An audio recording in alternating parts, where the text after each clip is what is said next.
Now this is the time to call students. Make here a drama. Title मुफलिस कौन है? आज मैं बहुत खुश हूँ। आज फैसले का दिन है। दुनिया में हमने जो भी अमल किया है उसके बदले का दिन है।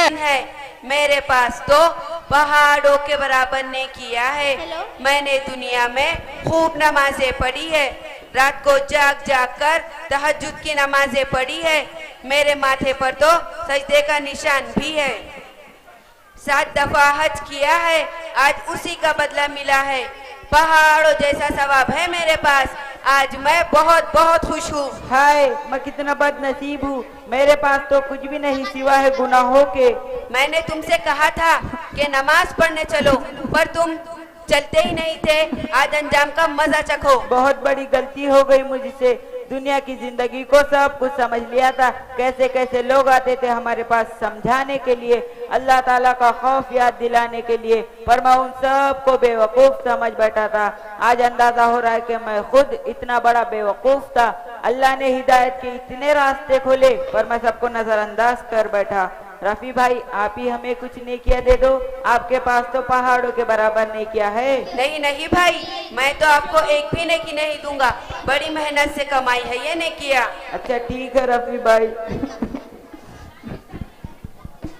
अरे बेटा, पहचाना मुझे? मैं तुम्हारा बाप हूँ। अरे तुम मुझे कहाँ पहचानोगे? जब दुनिया में नहीं पहचाना था तो आज कहाँ पहचानोगे? कितनी बदसलूकी करते थे तुम अपने माँ बाप के साथ। तुमने तो हमारे बुढ़ापे तक का ख्याल नहीं रखा। तुमने तो हमें ओल्ड एज होम भेजने का पूरा प्लान कर लिया था। वो तो अच्छा हुआ, अल्लाह ने हमें अपने पास बुला लिया। हमें माफ कर दीजिए अब्बा हुजूर, हमसे गलती हो गई थी। आज तो फैसले का दिन है और अल्लाह ने फैसला कर लिया है कि तुम्हारी नेकियां मुझे दे दी जाए। हाय मेरी इतनी मेहनत से कमाई हुई नेकियां चुटकी में जाया होती जा रही है।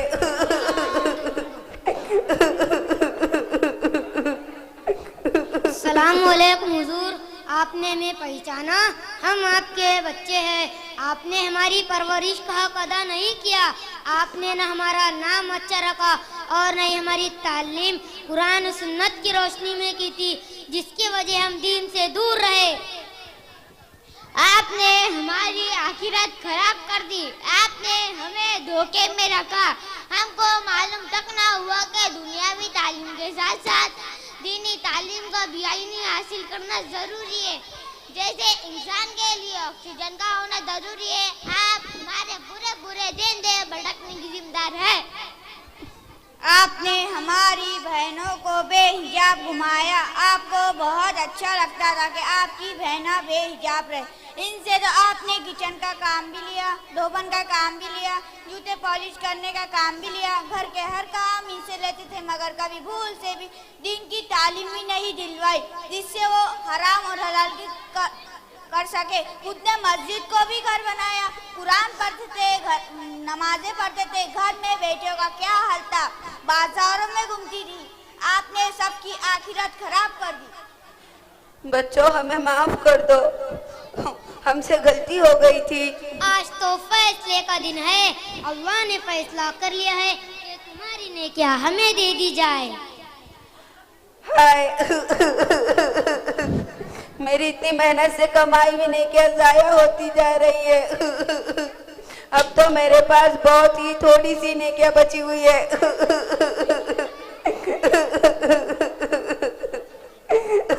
अस्सलामुअलैकुम। रफी भाई, हम आपके पड़ोसी थे दुनिया में। आपकी और हमारी घर की दीवार एक ही थी। आप हमें इतना परेशान करते थे। आप घर का सारा कूड़ा मेरे घर के सामने डालते थे और मना करने पर हंगामा खड़ा करते थे और छोटी छोटी बात पर झगड़ते थे या बच्चों के खेलने पर उनकी पिटाई करते थे। बस बस भाई, अब बस भी करो यार, हमसे गलती हो गई थी, हमें माफ कर दीजिए ना। आज तो फैसले का दिन है। अल्लाह ने फैसला कर दिया है कि तुम्हारी निगाह मुझे दे दी जाए। मैं कितना बदनसीब हूँ। पहाड़ों जैसा सवाब था मेरे पास, अब तो कुछ भी नहीं, क्या होगा मेरा? रफी भाई, आज हम और आप बराबर है। आपने इतनी इबादत की थी और हमने कुछ भी नहीं किया था। आज आपके पास भी नहीं क्या नहीं और हमारे पास भी नहीं क्या नहीं। अस्सलामु अलैकुम सर। आपने मुझे पहचाना, मैं आपका शागिर्द हूँ, लेकिन आपने कभी क्लास ही ली नहीं। यूनिवर्सिटी से तो तनख्वाह पूरी लेते थे, मगर बच्चों की क्लास लेने के बदले पॉलिटिक्स मसरूफ रहते थे। बदकिस्मती से पीएचडी भी आपके अंदर करनी पड़ी। पीएचडी हम क्या करते, आपके घर का सारा काम करना पड़ता था। आपके घर की सब्जियां कौन लाता था, आपके घर का गैस सिलेंडर का इंतजाम कौन करता था, मगर आपने कह दिया था कि कयामत तक तुम्हारी पीएचडी नहीं हो सकती। सर, आज कयामत आ गई है और हमारी पीएचडी नहीं हुई। आज तो फैसले का दिन है, आज तो इंसाफ होना है। दुनिया में तो आप बच सकते थे, मगर यहाँ बचने का कोई चांस नहीं है। अरे इसके पास तो कुछ भी नहीं है, आपको पहले आना चाहिए था। पहाड़ों जैसा सवाब था, इसके पास अब कुछ भी नहीं है। मैं बहुत शर्मिंदा हूँ। कोई बात नहीं, अगर इनके पास नेकिया देने के लिए नहीं है तो हमारे गुनाह इनके साथ डाल ले जाएंगे और इनके गुनाह का अकाउंट खुलेगा। हाय, मैं कितना बदनसीब हूँ।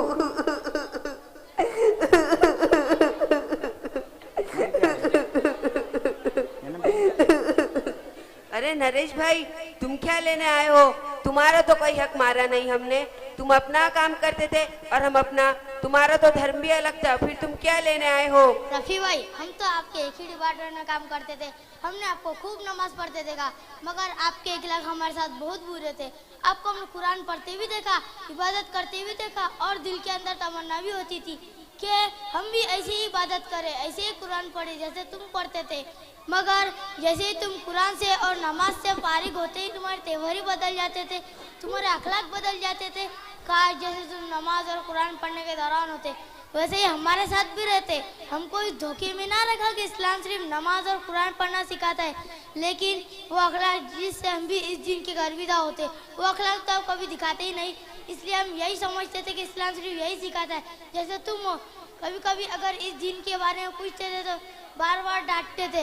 आप किस वजह से हमें डांटते थे? खुद तो नमाज पढ़ते थे, कुरान पढ़ते थे, हमें तो कभी इस दिन के बारे में नहीं बताया। आपकी नखलाक से लगता था कि आप मुसलमान हैं। हमें माफ कर दीजिए नरेश भाई, हमने पहले ही बहुत सारों के हक मारे हैं। आज तो फैसले का दिन है, आज तो हमारे गुनाह आपके सर डाल दिए जाएंगे। हाय, मैं कितना बदनसीब हूँ।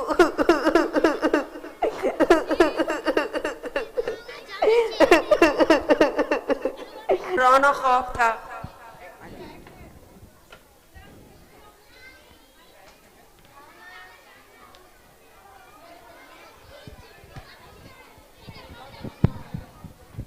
अस्सलामु अलैकुम वरहमतुल्लाहि वबरकातुहू।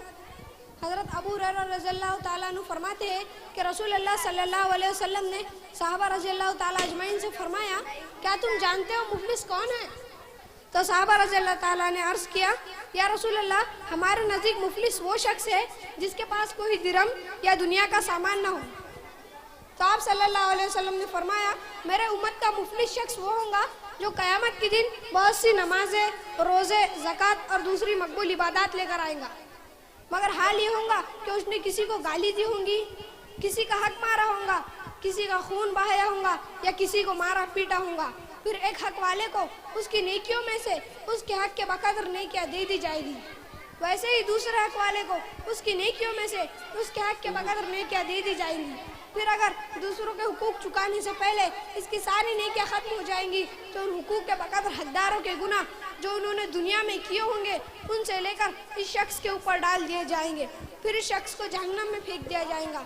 इस शख्स की भी आंखें इस ख्वाब के जरिए खुल गई जो आप लोग अभी तक देख रहे थे। मैं आखिर पर यही कहना चाहूँगा कि अल्लाह ताला ने हमारे ऊपर भी हर एक के हक रखे हैं, अपने माँ बाप के हक, अपने भाई बहन के हक, अपने बीवी बच्चों के हक, अपने पड़ोसियों के हक, अपने मुस्लिम गैर मुस्लिम भाइयों के हक।